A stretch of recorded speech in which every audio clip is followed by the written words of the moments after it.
Hola, ¿qué tal? Bienvenidos al debate en Razón de Estado. Hoy vamos a comentar, o vamos a hablar más bien de economía, de las perspectivas económicas para la región latinoamericana, ¿no? De cara a este 2022. Para ello contamos con dos muy reconocidos economistas. Desde Santiago de Chile nos acompaña Luis González. Él es economista, máster en políticas públicas por la Universidad de Chicago, máster en economía aplicada por la Universidad Católica de Chile y actualmente trabaja para el Centro Latinoamericano de Políticas Económicas y Sociales CLAPES.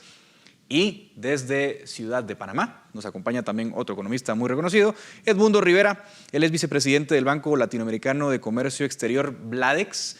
Es además, es también de hecho máster en Economía Aplicada y Financiera, también por la Universidad Católica de Chile, y en su labor aplica la inteligencia económica a los 23 países latinoamericanos que analiza en su cargo. Así que ambos tienen mucho que decir en esta conversación tan interesante. Empiezo contigo, Luis, para que nos des una lectura general de las grandes líneas de lo que se espera para América Latina en este 2022 y que nos comentes un poco a grandes rasgos cómo cierra el 2021. Entiendo que 2021 tuvo un crecimiento relativamente positivo para la región, pero las proyecciones de los principales organismos internacionales no son tan optimistas para este 2022. ¿Qué nos puedes comentar al respecto, Luis? Sí, muchas gracias, Edgar. Muchas gracias por la invitación. Como tú bien mencionabas, el 2021, según el Banco Mundial, terminamos en 6,7% en la región.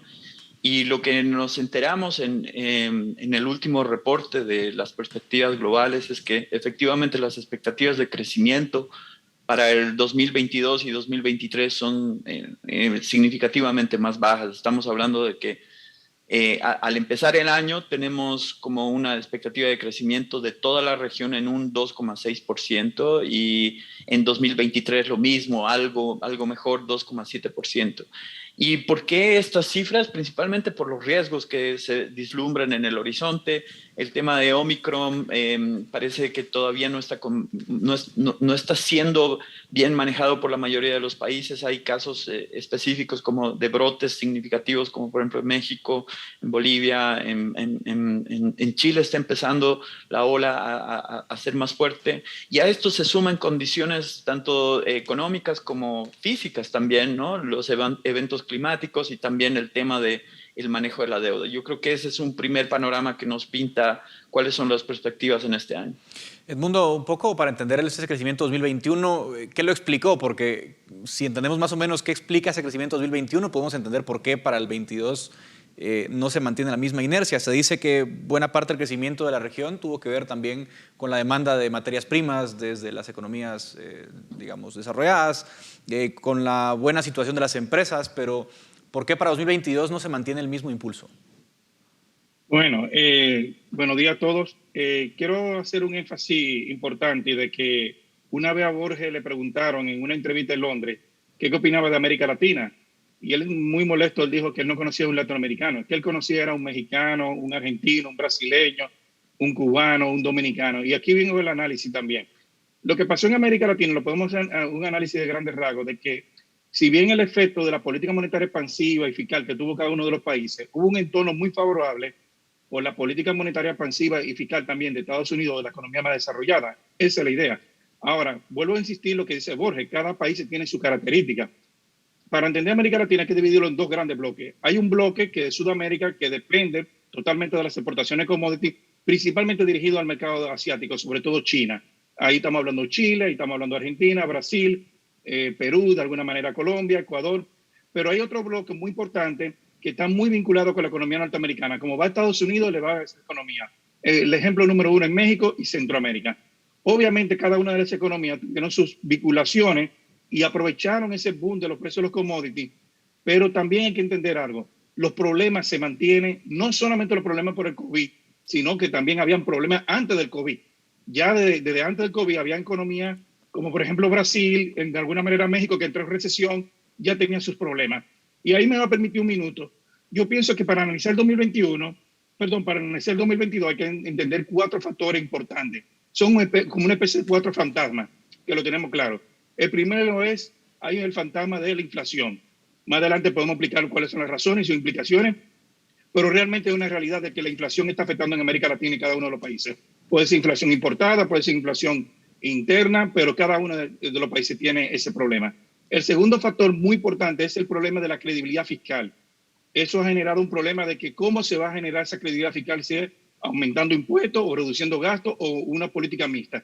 Y esto es tan fundamental porque economías que intentaron pasar reformas fiscales tuvieron muchos problemas. El mejor ejemplo fue Colombia, pero podemos analizar casos de que solamente en la República Dominicana se anunciaron 2 reformas y no pudieron hacerlas, así con otra economía. El tercer elemento que hay que tener muy claro es todo lo que tiene que ver con las nuevas regulaciones. Ya lo mencionó Luis de alguna manera, con lo que tiene que ver con el cambio climático, pero también están las regulaciones de bioseguridad, inclusive de los modelos, vamos a decir, hacia futuro de teletrabajo, implican claro, nuevas modalidades regulatorias, que ahí la gran preocupación empresarial es si van a ser antiempresarial o proempresarial. Y el último variable, que es muy importante tener en cuenta para el 2022, pero que viene ya de manera muy sistemática en el 2021 y 2020, es la situación política que hubo en cada una de las economías en América Latina. Pero no solamente el hecho del fenómeno electoral, sino de los gobiernos ya asumiendo esa política, que hay una agenda, vamos a decirlo así, dirigida hacia la izquierda, pero también hay que reconocer que hay una agenda política, económica muy mediocre para lo que viene el 2022-2023. Claro. Esos son los grandes retos que yo veo a grandes rasgos. Creo que comparten varios elementos en el análisis de ambos. Me gustaría aterrizar en algún par de factores. Luis, contigo. Creo que mencionaste en tu intervención la parte fiscal, ¿no? Los países se endeudaron mucho para hacer frente a la pandemia.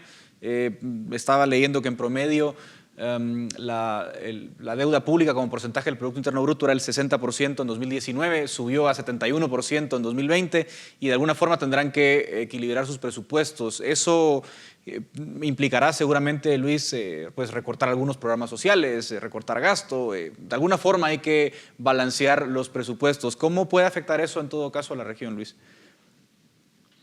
Bueno, mira, yo creo que los países están en una encrucijada, porque como habíamos analizado al principio, su capacidad de crecimiento se está viendo limitada y por lo tanto los recursos que puedan obtener, ya sea por exportaciones o recursos en cuanto a recaudación, van a ser limitados. Y en ese sentido, la opción que queda a mano es justamente echar mano de la deuda. Hay una heterogeneidad en la región en cuanto a las posiciones en las cuales se encuentran para pensar en mayores niveles de deuda. Hay algunos países que se encuentran en posiciones mejor parados, inclusive antes de la pandemia, pero que salen de la pandemia con un incremento significativo. Entre ellos podríamos situar, por ejemplo, Chile, Colombia. Pero hay otros que están altamente endeudados ya casi estructuralmente, como Argentina, Brasil y el caso de México. Entonces, en ese sentido, los temas de recursos van a ser muy difíciles de afrontar. Y por el otro lado, también existe el problema, uno de los fantasmas que decía bien Edmundo, que es la inflación. Y entonces lo que vamos a ver en la región es que ya algunos bancos centrales empezaron a subir tasas de interés para tratar de contener las expectativas inflacionarias. Y a esto también una variable exógena, pero que también es bastante significativa y la hemos visto en el pasado, es la tasa de interés de la Reserva Federal en Estados Unidos, donde ya se avisora un incremento bastante significativo que van a poner en contracción muchos recursos y afectar, digamos, el movimiento en las economías. En otras variables importantes también en cuanto a este manejo, tenemos que hablar del empleo. Y a la fecha, como región, todavía estamos, pese a niveles prepandemia en 2019, un 20% por debajo de los niveles. Y esto además es particularmente alarmante porque la composición de este empleo no es de las más propicias. El grado de informalidad en la región es muy alto y las condiciones seguramente de estos empleos, que no son aquellos que fomentan, por ejemplo, el ahorro en previsión social y demás, van a también demandar no solamente en el corto plazo, sino en el largo plazo recursos de los de los países. Claro. Por lo tanto, en este sentido hay que tener cuidado con el diagnóstico de política que se vaya a encarar hacia adelante. Seguramente se van a emprender o va a haber mucha tentación por tener algunas reformas para obtener más recursos, pero en esta coyuntura donde no hay actividad económica, seguramente algunas de estas reformas va a ser muy difícil de llevarlas a cabo. Y si son llevadas a cabo, puede tener la desfortuna de afectar mucho a la actividad económica. Claro, nos vamos quedando sin tiempo y de los temas que ustedes mencionaron, yo no quiero dejar de analizar la inflación en lo que nos queda tiempo. Edmundo, la inflación tú la mencionaste como un fantasma, la menciona también ahora Luis. Hace unas horas el Financial Times decía que la inflación en Estados Unidos alcanzó el 7%, cifras no vistas desde junio del 82. Y en América Latina la inflación promedio estuvo en los 2 dígitos en el 2021, se espera que esté cerca del 10% en 2022, obviamente hay casos peores y mejores, pero ¿por qué estamos pasando por esta etapa, Edmundo? ¿Son las políticas expansivas que lanzaron los bancos centrales en 2020? Bueno, ahí hay una gran discusión.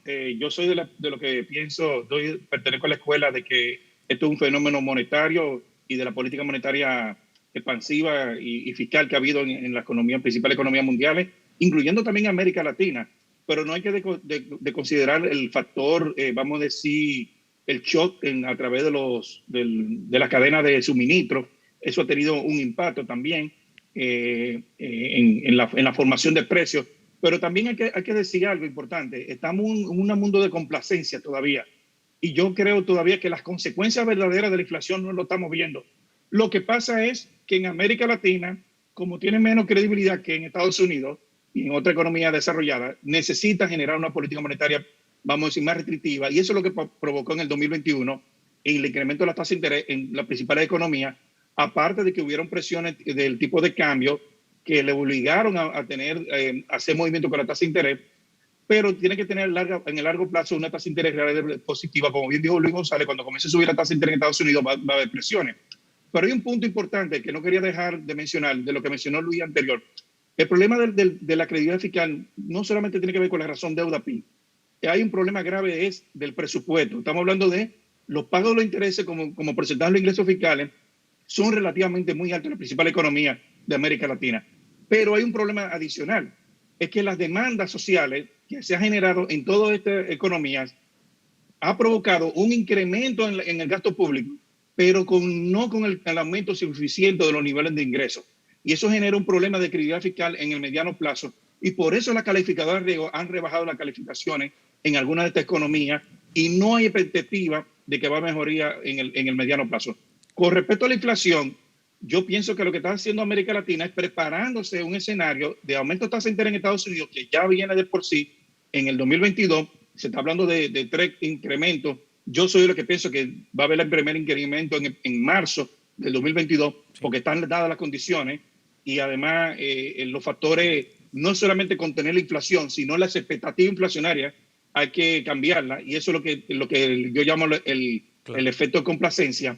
De alguna manera tiene que afectar en América Latina. Dejo el punto ahí para no entenderme nada. Claro, Luis, sobre este punto, la inflación, la gran pregunta entonces va a ser qué tan dolorosa va a ser, digamos, la cura de la inflación. Si van a subir tipos de interés los bancos centrales, como ya lo anuncia la Reserva Federal, ¿cómo le afectará a una América Latina tan endeudada, ¿no? Porque supongo que eso tendrá algún impacto en lo público y también en el sector privado, ¿no?